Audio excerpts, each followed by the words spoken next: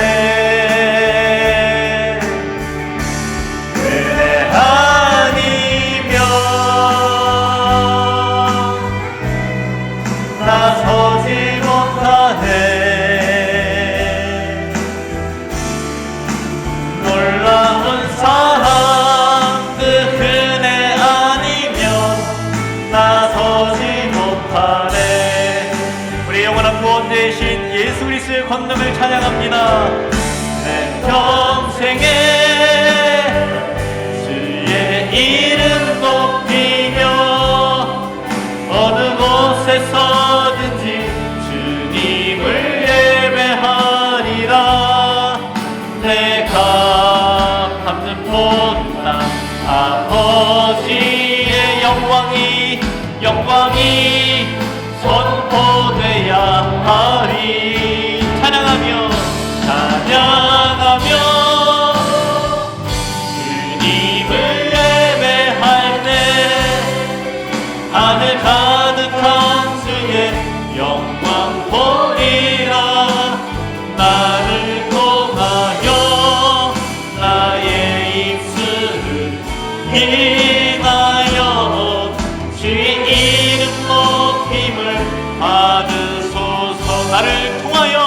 나를 통하여 나의 입술을 인하여 주의 이름 높임을 받으소서. 거룩하신 하나님 아버지, 설날 명절에 성도의 가정을 불꽃 같은 눈동자로 지켜주시고 또 영적으로 지켜주시고 우리의 삶을 보호해 주심을 감사드립니다. 이 시간 각 가정에서 전심으로 주님을 예배하고 찬양하오니 우리의 예배를 받아주시옵소서. 우리의 삶에 하나님의 주인 되시고 또 다스려 주시는 그 능력과 영광을 경험하면서 우리의 삶의 전 지경을 하나님 나라로 변혁시켜 나가는 변화의 주인공이 될 수 있도록 성령님 우리에게 힘과 능력을 더해 주시옵소서. 이제 믿음의 헌물을 정성을 다해서 주 앞에 드립니다.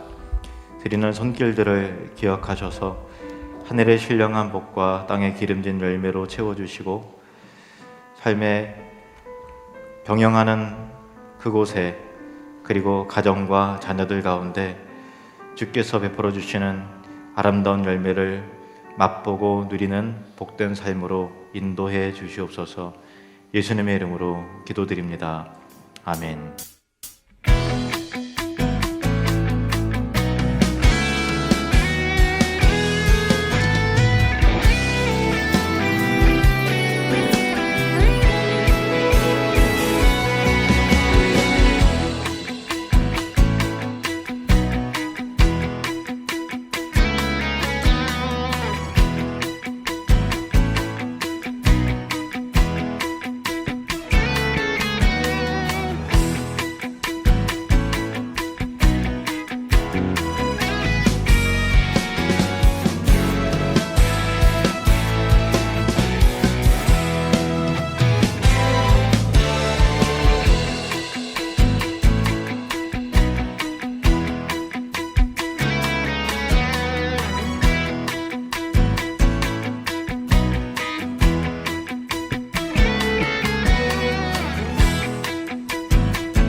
친구보다 나의 꿈을 이루는 것보다 더 귀한 분 필요한 모든 것을 다 얻고 내가 원한 삶을 사는 것보다 어느 누구에게 사랑보다 귀한 분 이 세상의 무료함보다 이 세상의 좋은 친구보다 나의 꿈을 이루는 것보다 더 귀한 분 필요한 모든 것을 다 얻고 내가 원한 삶을 사는 것보다 어느 누구에게 사랑보다 귀한 분 내 영혼 비추시고 내게 생명 주신 주님 주의 사랑 너무 커 나의 맘 들려줄게 주님만 영원히 사랑해 나의 사랑 멈추지 않으니 주님만 영원히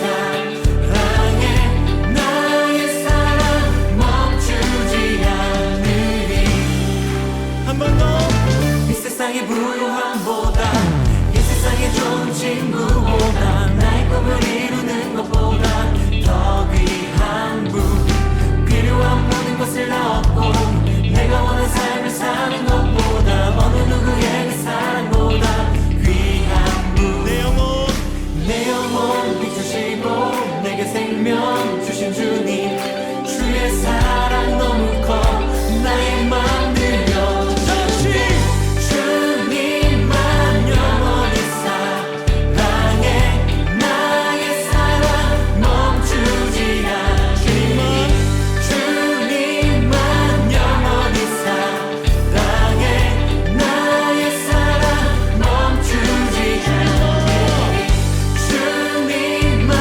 영원히 사랑해 나의 사랑 멈추지 않으니 주님만 영원히 사랑해 나의 사랑 멈추지 않으니 주님만 영원히 사랑해 나의 사랑 멈추지 않으니 주님만 영원히 사랑해 나의 사랑 멈추지 않으니 주님을 의지하며 주님을 신뢰합니다. 이 세상을 살아나가는 우리 가운데 주의 붙드심과 주의 동행하심이 함께 하시기를 소망합니다. 주님 우리를 붙들어 주십시오. 우리 고백 가운데 함께 하여 주십시오. 아멘.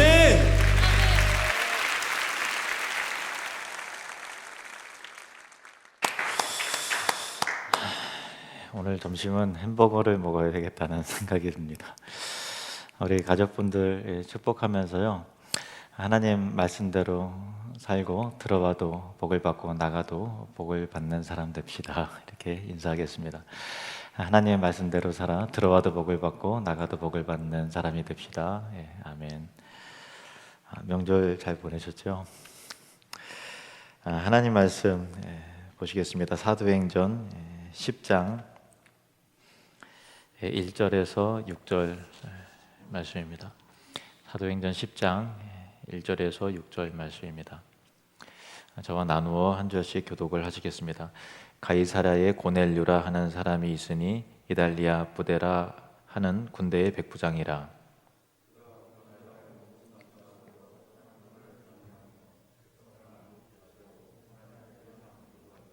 하루는 제9시쯤 되어 환상 중에 밝히 보매 하나님의 사자가 들어와 이르되 고넬류야 하니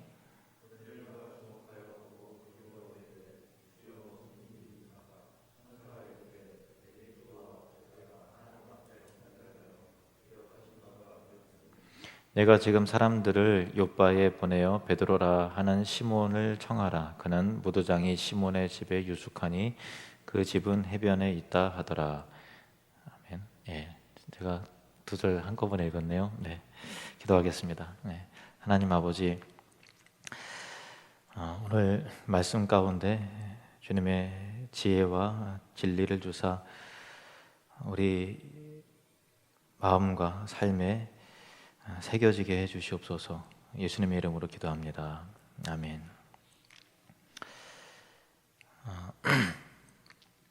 사도행전 10장과 11장은 그 사도행전 전체에 있어서 굉장히 중요한 장인데요. 중요한 사건이 나옵니다.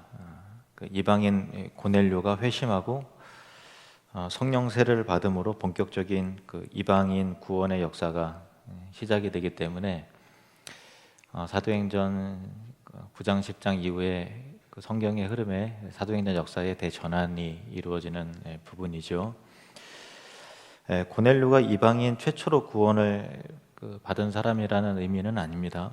앞서서 에디오피아 여왕 간다게 내시도 빌립에 의해서 복음을 듣고 또 구원을 받았고요.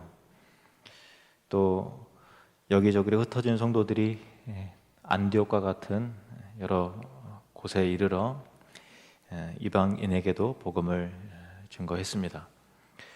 로마인 고넬료는 이방인들이 복음을 믿고 구원을 받기 시작하는데 고넬료가 그 구속사의 중대한 진입 문에 있는 진입 문턱에 딱 서 있는 사람으로 소개가 되고 있는 것입니다. 고넬료는 로마인으로서 그 이름은 코르넬리우스인데요. 고넬료 이렇게 번역이 되었습니다. 코르넬리우스, 즉 고넬료는 가이사랴에 거주하고 있었는데요. 가이사랴는 앞서 사도행전에서 두 번 언급이 되었습니다. 먼저는 이 빌립이 에디오피아 여왕의 그 내시를 전도하고 그 후에 떠나죠. 그리고 나서 남쪽 광야에서부터 북쪽까지 쭉 거슬러 올라가면서 해변을 따라 올라가면서 여러 성읍들을 거치면서 복음을 증거하다가 최종적으로 도착한 그리고 또 머문 곳이 가이사랴였습니다.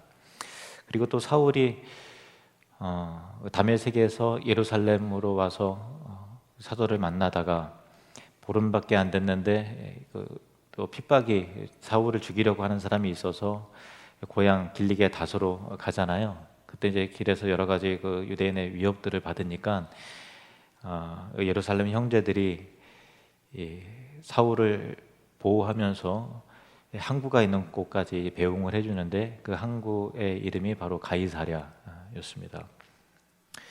가이사랴는 지중해 해변에 있는 아름다운 항구 도시인데 지금 이제 본문 그 맥락 속에서 베드로가 머물고 있는 요바로부터 이제 북쪽으로 해변을 따라 50km 정도 떨어져 있는 곳이고요. 그리고 예루살렘으로부터는 110km 정도 떨어진 곳에 위치해 있습니다. 가이사랴는 로마가 팔레스타인을 정복한 다음에 이스라엘을 통치하는 총독부가 머문 곳이에요. 총독부를 로마가 가이사랴에 세우고 또 자연스럽게 총독부가 있으니까 총독부를 호위하는 보병 부대를 주둔시키고 있었습니다. 가이사랴라는 이름은 로마 황제 카이사르 그 시절을 말하는데요. 헤롯이 로마 황제로부터 그 유다를 통치할 수 있는 왕권을 받았잖아요. 그래서 카이사르 황제를 칭송하는 의미에서 도시의 이름을 황제의 이름 그대로 가이사랴로 짓고 10년간 신설한 도시입니다. 가이사랴의 총독부를 호위하는 군대는 이달리아 부대 이렇게 돼 있는데요. 그냥 우리가 알고 있는 그 이름 이탈리아 그 이름입니다. 이탈리아 부대였습니다. 우리나라 군대도 뭐 승리 부대, 백골 부대, 또 이기자 부대, 화랑 부대 뭐 여러 부대마다 이름이 있잖아요. 이탈리아도 그 부대 이름이었는데 로마는 한 개 부대의 병력을 이제 600명에서 한 1000명 정도 두었어요. 그리고 이 부대의 지휘관을 천부장이라고 하고요. 그 아래에 8명에서 10명 정도의 백부장을 두었습니다. 이 백부장은 한 60명에서 많게는 100명까지 정도의 군인들을 통솔하는 지휘관이었는데, 그러니까 한 중대장 정도 되겠네요. 계급으로는 대위 정도라 할 수 있을 것입니다. 이 고넬료는 이방인이었지만 하나님을 경외하는 경건한 사람이었는데요. 당시 이방인들 중에는 헬라어 성경인 70인경을 통해서 성경을 통해서 자연스럽게 하나님을 믿는 사람들이 간혹 있었고요. 또 유대인 회당 예배에서 확인되는 유일신 하나님과 또 유대인의 율법적이고 또 절제된 윤리적 삶의 기준들에 매료가 되어서 세상의 어떤 다른 신들과는 뭔가 구별된 좀 윤리적이고 또 절제의 삶이 요구되는 그러한 것에게 매료가 되어서 하나님을 믿는 이방인들이 있었습니다. 또 어떤 이방인들은 더 나아가서 유대인과 같이 안식일을 준수하며 또 하나님께 정기적으로 기도하고 또 유대의 관습을 꼼꼼히 준수하는 사람들도 있었는데, 이 오늘 본문에 나오는 고넬료의 모습은 이스라엘의 하나님께 정기적으로 기도하고 예배하고 또 가난한 백성들을 돌보며 구제하는 경건한 모습이 있는 진심으로 하나님을 경외하는 그런 사람이었던 것입니다. 그가 어느 날 오후에 정기적으로 기도하고 있던 그 시간에 천사가 환상 가운데 이제 고넬료에게 나타납니다. 그리고 그를 부르고요, 그에게 말씀하시기를 내가 지금 사람들을 요바에 보내서 베드로라 하는 시몬을 청하라 이렇게 말합니다. 그래서 사람들을 보내서 사도 베드로를 청하여 모시게 되는 그런 내용이 9장에 10장에 나오는 그런 스토리입니다. 오늘 우리가 상고할 부분은 성경의 고넬료에 대해서 묘사하고 있는 부분인데요. 2절 말씀 2절 같이 읽겠습니다. 그가 경건하여 온 집안과 더불어 하나님을 경외하며 백성을 많이 구제하고 하나님께 항상 기도하더니. 본 구절은 한 문장에 불과하지만 고넬료가 하나님과 사람 앞에 참 어떤 사람인지 생생하게 밝혀주고 있죠. 본 구절에서 고넬료를 묘사하는 단어들을 살펴보면요, 경건하다, 또 하나님을 경외하다, 또 많이 구제하다, 항상 기도하다, 이런 단어들이 나옵니다. 그러니까 이것이 고넬료에 대한 한 문장으로서의 평가이죠. 그러니까 이 짧은 한 문장으로 고넬료가 정말 훌륭한 신앙인임을 단번에 알 수 있는 그런 묘사입니다. 사도행전에 보면요, 어떤 사람에 대해서 한 문장으로 그의 삶과 인격과 또 형편에 대해서 평가하는 경우가 많이 나오는데요. 앞서 요바의 다비다, 베드로가 살려낸 다비다 같은 경우도 이렇게 묘사되어 있습니다. 사도행전 9장 36절 말씀. 요바의 다비다라 하는 여제자가 있으니 그 이름을 번역하면 도르가라, 선행과 구제하는 일이 심히 많더니. 여제자였다. 참 유일하게 사용된 단어죠. 그리고 가난한 사람들을 불쌍히 여기는 선행과 구제가 심히 많았다라고 하는 표현을 통해서 참 다비다가 이런 사람이구나 하고 한 문장으로 금방 우리는 이해를 하죠. 또 뒷부분에 이게 바나바와 같은 경우에 이렇게 소개가 됩니다. 사도행전 11장 24절에 이 부분은 같이 읽을까요? 시작. 바나바는 착한 사람이요 성령과 믿음이 충만한 사람이라 이에 큰 무리가 죽게 더하여지더라. 바나바 하면 대체로 많은 사람들이 바나바 하면 딱 떠오르는 게 착한 사람이야, 그리고 성령과 믿음이 충만한 사람이야, 이렇게. 그리고 그렇게 좋은 사람이니까 그를 통해서 많은 사람들이 교회로 더해지는 그런 부흥의 역사가 나타났다라고 하는 이 짧은 기술을 통해서 바나바의 신앙 인격과 삶과 그 모든 것을 한 번에 우리는 딱 알 수 있게 되는 것입니다. 우리 같은 경우도요, 어떤 사람에 대해서 소개할 때 어떤 사람 그 뭐 아무개가 어떤 사람인지 얘기해 줘. 그러면은 뭐 책 한 권을 여러분 써서 얘기합니까? 아니면 A4 용지에다가 빡빡하게 기술을 하나요? 그냥 딱 간단하게 한 문장으로 한마디로 그 사람에 대해서 정리하고 또 소개를 해주지 않습니까? 이를테면은 그 사람 참 굉장히 정직하신 분이야. 이렇게 그분은 다른 사람에게 배려가 많고 예의가 아주 바른 사람입니다. 그 집사님은 선교의 비전을 갖고 있고요. 정말 하나님 나라를 위해서 날마다 기도하시는 기도의 사람, 믿음의 사람이에요. 참 믿음이 좋으신 분이에요. 이렇게 표현을 한다든가요. 김건사님이요. 김건사님은 드러나진 않지만 조용히 아주 잘 섬기고요. 주변을 아주 잘 챙기시는 분이에요.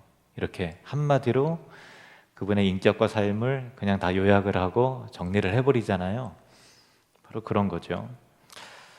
근데 반대로 이렇게 부정적으로 평가되는 경우도 굉장히 많죠. 그 친구 얼핏 보면 착해 보이는데 신뢰하기 힘들걸 이렇게. 그 사람은요 자기밖에 몰라요. 걔 맨날 늦어. 그 사람은 항상 자기만 맞다고, 자기가 항상 옳다고 그렇게 생각해. 그렇게요. 우리는 다른 사람을 이렇게 한마디로 한 문장으로 정의하고 평가합니다. 그리고 설명하죠. 그리고 반대로 나 또한 다른 사람에게 한 문장으로 평가를 받을 것입니다. 좋든 싫든. 이 부분이 좀 두려운 부분이죠. 다른 사람도 우리에 대해서 길게 설명을 안 해요. 딱 한마디로 평가를 하고 소개를 할 것입니다. 그러면 나는 어떤 사람인가? 다른 사람에게 어떻게 비춰지고 어떻게 나는 평가되고 있을까 하는 것이죠. 결국은 자기가 행한 대로 살아온 대로 평가를 받는 거죠. 그 평가는 정직할 것입니다. 내가 살아온 대로, 내가 행한 대로, 내가 베푼 대로 평가받는 것입니다. 여러분은 과연 어떤 사람인가요? 그리고 다른 사람에게 어떻게 보여지는 사람입니까? 또 어떻게 평가받고 싶으십니까? 우리 옆 사람에게 이렇게 말합시다. 앞으로 잘하겠습니다. 네, 앞으로 잘하겠습니다. 참 잘해야 돼요. 고넬료의 평가를 다시 한번 볼까요? 2절의 말씀 다시 한번 읽겠습니다. 시작. 그가 경건하여 온 집안과 더불어 하나님을 경외하며 백성을 많이 구제하고 하나님께 항상 기도하더니. 이 본문에서 우리가 눈여겨보아야 할 부분을 빨간색으로 소개를 해놨는데요. 온 집안과 더불어. 다른 그 단어, 수식하는 단어도 정말 중요한데 제가 보기에는 온 집안과 더불어 하나님을 경외했다. 이게 제일 대단한 부분이라고 생각이 듭니다. 왜냐하면은 이건 고넬료가 자신의 그 집안이라는 것은 자녀고 또 배우자이고 또 뭐 그 당시에 종이 있다면 종과 또 가까운 또 친척들과 같이 살았다면 친척들과 대가족을 이루었다면 그런 집안의 모든 사람들에게 자기에게 속한 모든 사람들 전체를 선하게 통솔하고 있었다라는 부분이거든요. 이것이 그의 됨됨이의 진면목이죠. 만약 그가 본문 말씀대로 항상 기도하는 사람이었긴 하지만은 삶이 별로 이게 본받고 싶을 만한 부분이 없다면은 아무리 가난한 사람을 구제하기는 하지만 자녀들이 보기에는 그게 이제 진정성이 없고 외식하는 마음으로 돋보이고 싶은 마음 가운데 하는 그런 부분이라면 진실하지 않다면 이 고넬료가 아무리 자녀나 배우자라 할지라도 고넬료가 믿는 하나님을 향한 신앙을 같이 별로 따르고 싶지 않았을 거예요. 그러나 그는 하나님 앞에서의 믿음도 경건했을 뿐 아니라 가난한 이웃을 그대로 이제 구제하고 많이 구제하고 사람들에게 덕과 은혜를 이루는 진실한 사람이었다는 것입니다. 그래서 고넬료가 믿는 그 하나님을 같이 다 따르는 거죠. 온 집안과 더불어 하나님을 경외했다는 표현은 그의 인격과 삶과 신앙이 말과 행동이 일치가 되었다. 그가 믿는 바와 삶이 같았다. 주변 사람들에게 감동을 줄 만큼 진실하고 영향력이 있었다라는 것을 알게 해주는 중요한 대목인 것입니다.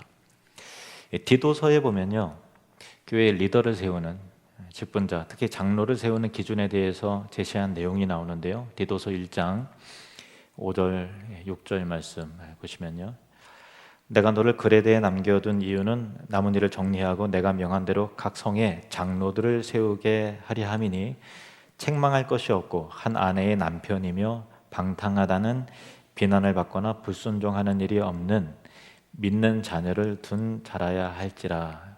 이렇게 되어 있죠. 그러니까 그냥 한마디로 믿음 좋은 사람 뽑아라 이렇게 되어 있지 않고요, 삶에 대해서 말하고 있어요. 삶에 대해서 기도 열심히 하는 사람 세우면 되지 이렇게 말하고 있지 않고 삶에 대해서 방탕하지 말아야 되고 하는 그런 한 아내의 남편이어야 되고, 뒷부분에도 쭉 나오지만은 이 부분에서 6절의 하반절에 보면은 믿는 자녀를 둔 자라야 할지니라 이렇게 나와요. 믿는 자녀를 둔 자라야 한다라는 거예요.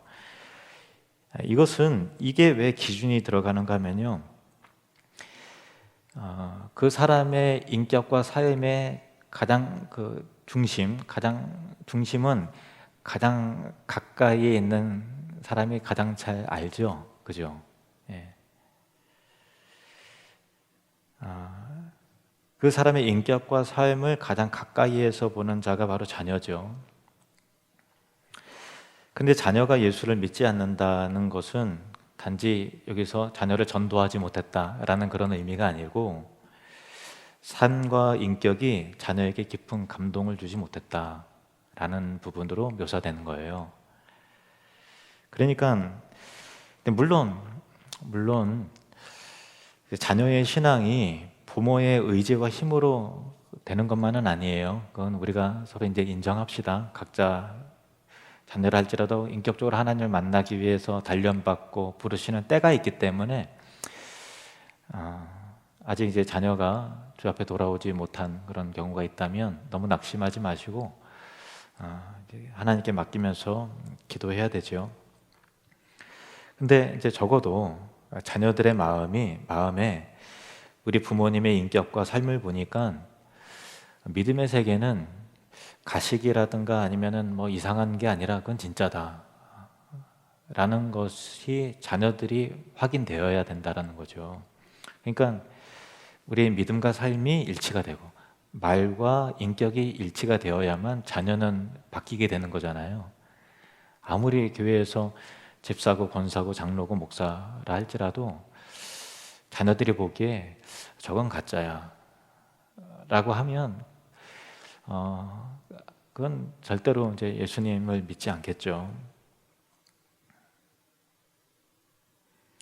그렇게 이제 가까이에 있는 가장 가까운 사람에게 믿음의 영향을 주면서 신앙의 그 선한 통솔을 할 수 있는 자가 교회의 리더로 세워져야 된다라는 것이 이 디도서 장로를 세우는 기준의 그 의미인 것입니다.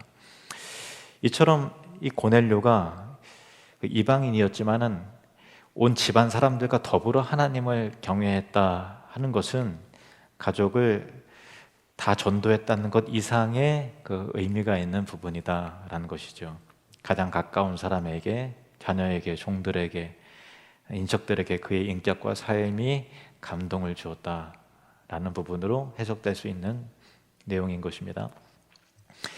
고넬료가 가족을 선하게 통솔할 수 있었던 이유에 대해서 우리 금방 살펴봤는데요. 이번에는 하나님께서 수많은 이방인들이 있는데 또 물론 이방인들 중에서 극소의 사람들이 어떤 사람들이 이제 하나님을 또 믿었지만 그 가운데서도 믿음의 이방인들 중에서 이 사도행전의 구속사의 흐름에 대전환이 일어났는데 하나님께서 왜 고넬료를 택하셔서 이방인 선교의 대전환점으로 세우셨는가라는 거죠.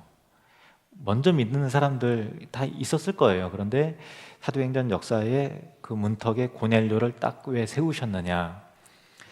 그를 기억하신 이유가 뭐냐? 그를 눈여겨보신 이유가 뭐냐라는 것이죠.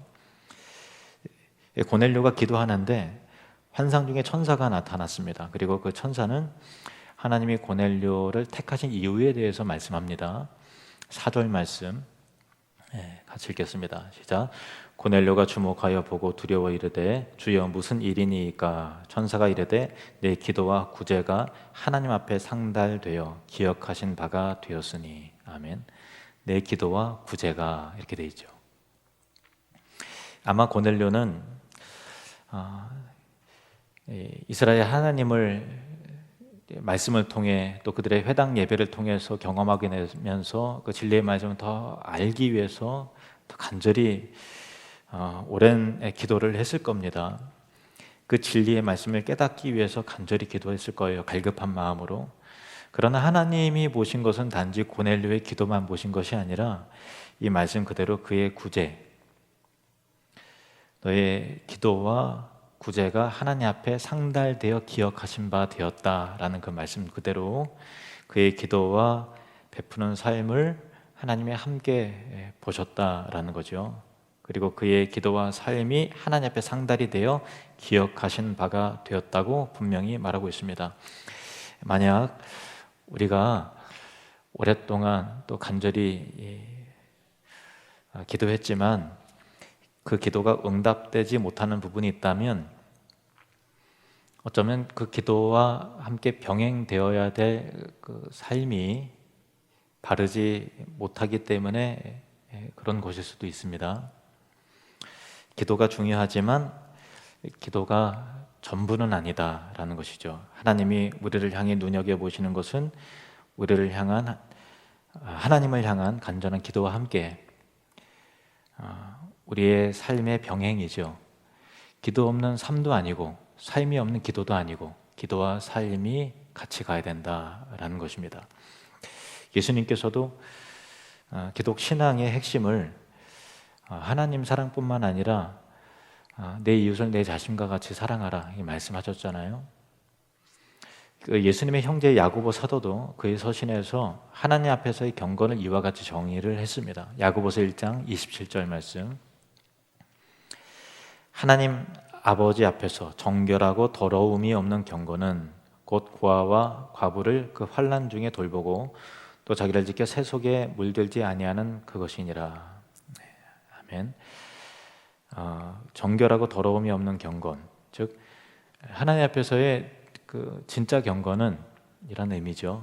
진짜 경건은 이웃 사랑과 함께 거룩한 삶이 병행되어야 된다라는 것이죠. 그냥 거룩한 삶, 세상과는 구별됐어 이것만이 아니라 고아와 과부를 환난 중에 돌보는, 이웃을 사랑하는, 구제하는, 물질을 흘려보내는 뭔가 그 배려심이 있는 그 삶이 병행되어야 진짜 경건이다라는 거죠. 그러니까 단순히 종교적 열심만이 경건은 아니다라고 성경이 분명히 말하고 있죠.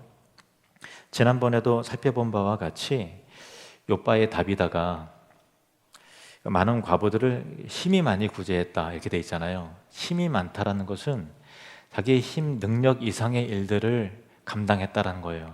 물론 이제 당연히 하나님께 기도했겠죠. 그러니까 그 헌지정의 사랑의 삶 때문에 여제자라고 하는 성경에서 유일한 그 칭호가 다비다를 수식하는 단어로 등장을 하는 것 아닙니까? 그러니까 주변에서 봐도 그의 삶을 보니까 그 사랑의 모습, 헌신의 모습을 보니까 야, 진짜 제자가 맞다라는 거죠. 단순히 기도 열심히 했다, 전도 열심히 했다라는 걸로 여제자라고 이게 평가된 것이 아니라는 것을 말씀을 통해서 우리가 확인했습니다. 예수님께서도 너희가 서로 사랑하면 모든 사람이 너희가 내 제자인 줄 알리라 말씀하셨죠. 그러니까 어떤 종교적 어떤 시스템에 의해서 커리큘럼에 따른 과정을 이수하면 제자다, 그게 아니라 그 말씀대로 순종하면서 실천하는 사랑의 삶의 모습이 성도 간에 우리의 주변 가운데서 보여지고 드러나게 될 때 모든 사람이 너희가 내 제자인 줄 알리라, 이렇게 말씀하신 거죠. 이 중요한 말씀을 우리는 쉽게 읽는 것 같아요. 그래서 어떤 그 제도적 교회의 시스템과 그런 것에 따라서 이게 너무 좀 이렇게 그렇게 보는 경향이 있는데 사실은 그렇지 않죠. 진실한 삶과 사랑이 우리를 주님을 따르는 제자 되게 하는 것입니다. 기독교 여러 단체들이 많이 있잖아요. 여러 선교 단체나 또 여러 교파별로 여러 교회들이 많이 있는데요. 대부분 다 건강하고 건전하죠. 그런데 이단은 아닌데 좀 이상한 곳의 특징을 보면요, 그들의 신앙에 열심이 없어서 문제가 되는 게 아니에요. 누구보다 더 열정이 있어요.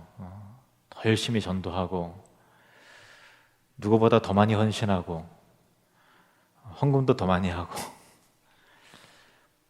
더 많이 봉사하고 충성하죠. 근데 그럼 그렇게 열심히 했는데 뭐가 잘못인가 할 때 그들 안에 있으면 안 보여요. 그게 서로 열심히 경쟁이 돼 있기 때문에 열심으로 비교당하고 평가받고 하는 그런 구조 속에서 보면 그게 자신의 잘못된 부분이 안 보이거든요. 그런데 한 걸음 떨어져서 보면은 그게 보이죠. 저 사람들은, 저 단체는 열심만 있구나, 이게 보이지 않습니까? 더불어 살아가는 가족과 또 동료와 사회 구성원에 대한 양보와 배려가 없는 열심은 참 왜곡되고 잘못된 것입니다. 엄밀히 보면 그들의 열심은요, 진짜 하나님의 뜻을 따른 하나님에 대한 열심이 아니에요. 그냥 종교적 열심, 경쟁에서 나오는 열심, 평가에 의한 열심, 그리고 열심히 해야만 인정받고 또 구원받으니까 어떤 게 행위, 충성 자체를 어떤 그 중요한 덕목으로 생각하기 때문에 어긋난 종교적 열심이죠. 하나님에 대한 진실한, 하나님을 바르게 아는 지식에 의한 열심은 아니에요. 그런 열심은 우리도 뜨겁게 쫓아가야죠. 하나님을 열심히 믿고 사랑해야 되는 것이죠. 그러나 어긋난 종교적 열심만 있다면 거기서부터 잘못된 부분들이 굉장히 많이 있어요. 예수님께서 산상수훈을 통해서 다음과 같이 교훈하신 내용이 있습니다. 마태복음 5장 23절, 24절 말씀 함께 읽겠습니다. 시작. 그러므로 예물을 제단에 드리러 가다가 거기서 네 형제에게 원망 들을 만한 일이 있는 것이 생각나거든 예물을 제단 앞에 두고 먼저 가서 형제와 화목하고 그 후에 와서 예물을 드리라. 아멘. 그러니까 어떤 그 열심만이, 하나님 앞에서 열심만이 곧 신앙이다 라는 착각을 하지 말아야 합니다. 다른 사람에게 우리가 잘못한 부분이 있어서 내가 참 잘못하고 그 사람을 억울하게 하고 또 손해보게 해서 원망을 들을 만한 일이 생각나면 그것을 먼저 해결하라는 거죠. 사람과의 불편한 관계부터 먼저 그 은혜로 또 용서를 구하고 그렇게 해결을 하라는 것입니다. 물론 이제 우리가 살다 보면은 우리 힘으로 사람과의 관계를 다 풀어낼 수 있는 건 아니에요. 노력해도 해결이 안 되는 부분도 많이 있고요. 그리고 나의 능력 밖의 일도 사실 있는 거죠. 그런 부분들이 많이 있습니다. 그러나 예수님의 말씀의 중요한 요점은 신앙이 종교적 열심만으로 풀어지는 것이 아니다. 단순하게 생각하지 말아라 라고 하는 것이죠. 하나님에게 이처럼 감동을 주는 것도 내 기도와 구제가 하나님 앞에 상달이 되었다라는 말씀과 같이 하나님에게 감동을 주는 것도, 응답이 있는 기도도, 그리고 가족과 같은 가까운 사람들에게 감동을 주어서 믿음으로 하나를 이루는 것도, 선한 영향력을 갖게 하는 것도 결국은 삶입니다. 진실한 사랑의 삶이죠. 지난번 설교 때도 말씀드렸다시피 우리가 사랑나는 축제에 대해서 올해는 전환점이 필요한 시기입니다. 올해 사랑나는 축제는 새롭게 전환될 거예요. 그냥 말 그대로 사랑, 나눔이죠. 우리의 삶에서 크고 작은 감동적인 사랑을 그냥 조건 없이 나누는 그런 사랑 나는 축제고요. 구체적인 계획이 있는 것은 아닙니다만은 여러분의 삶의 실천들이 서로 더해지고 모아지고 함께 기도하고 이루어짐을 통해서 하나님이 영광을 받으시고 또 감동의 스토리들이 여러분의 인생과 삶 가운데 아름답게 펼쳐짐으로 선한 영향력이 흘러가기를 축복합니다. 우리 주님께서 저와 여러분의 삶에 형제와 이웃을 사랑하는 진실하고 경건한 사랑을 행할 수 있는 능력을 가득 채워주시기를 축복합니다. 기도하시겠습니다. 하나님 아버지, 오늘은 백부장 고넬료의 신앙의 모습을 살펴보았습니다.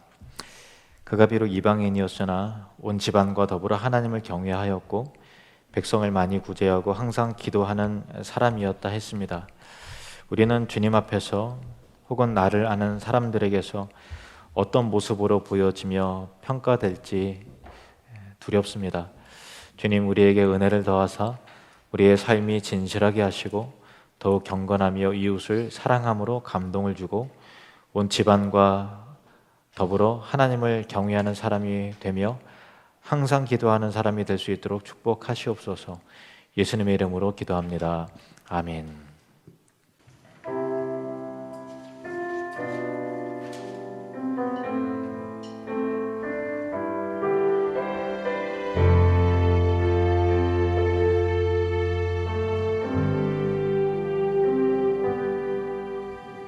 주를 바라며 구한 모든 것 꺼낼 수 없는 마음도 주님 듣고 계시네. 뜻하신 대로 인도하소서. 언제나 주님 따르며 그 곁에 거하리라.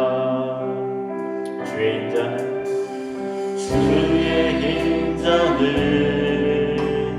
영원하시니 신실한 주의 이끄심 나는 찬양하리라. 모든 시간을 주께 드리네. 한 걸음 내디딘 삶을 나의 주께 드리네. 주와 함께한 고백, 주와 함께한 고백, 내 삶에 채우소서. 나를 향하신 주님의 마음 담아주소서. 주의 뜻으신 계획 온전히 이루소서. 나의 삶의 결이 주의 길을 함께 하소서.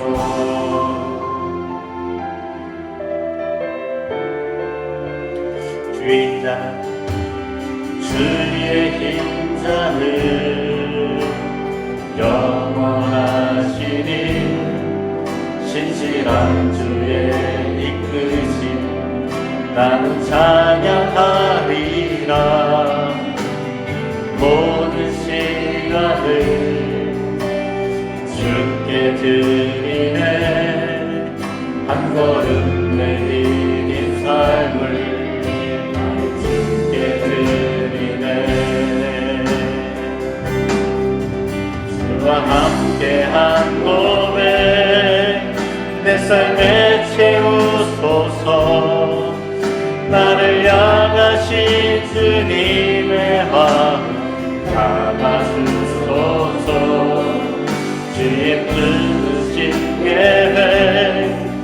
온전히 이루소서. 나의 삶의 결이 주의 길을 함께 하소서.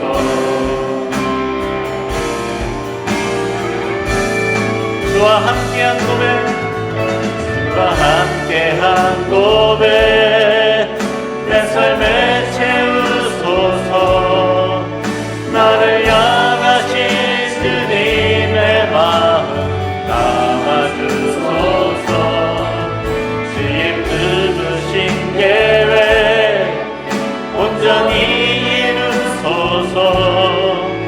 나의 삶의 결이 주의 길을 함께 하소서.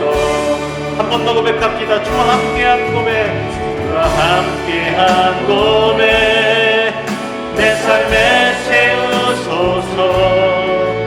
나를 향하신 주님의 마음 담아주소서. 주의 품으신 계획 온전히 이루소서. 나의 삶의 결이 주의 길을 함께 하소서. 나의 삶의 결이, 나의 삶의 결이 주의 길을 함께 하소서. 지금은 우리 주 예수 그리스도의 은혜와 하나님 아버지의 사랑하심과 성령님의 교통하심이 천국을 누리며 확장하는 사람들 가운데 이제로부터 영원히 함께 있을지어다. 아멘.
주의